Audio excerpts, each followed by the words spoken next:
First, let's take a look at the appearance and terminals of the ADW300 energy meter. Terminal 1 and 2 is port of power supply, port 1, connect L line, while port 2, connect N line.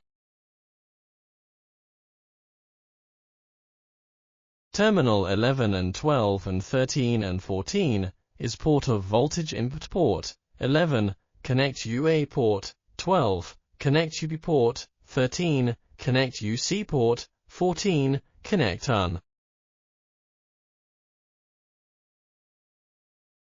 Terminal 4 and 5, 6 and 7, 8 and 9 is port of current wiring, port 4 and 5 is IA in and out, port 6 and 7 is IB in and out, port 8 and 9 is IC in and out.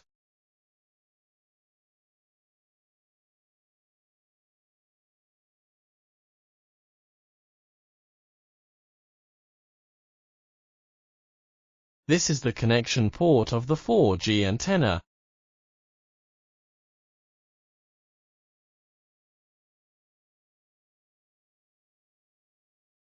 Now, we start the wiring of the upper terminal, the auxiliary power supply and the voltage input terminal.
Then, we start the wiring of lower square terminal, mainly the connection of the incoming and outgoing wires of the ABC 3-phase current transformers.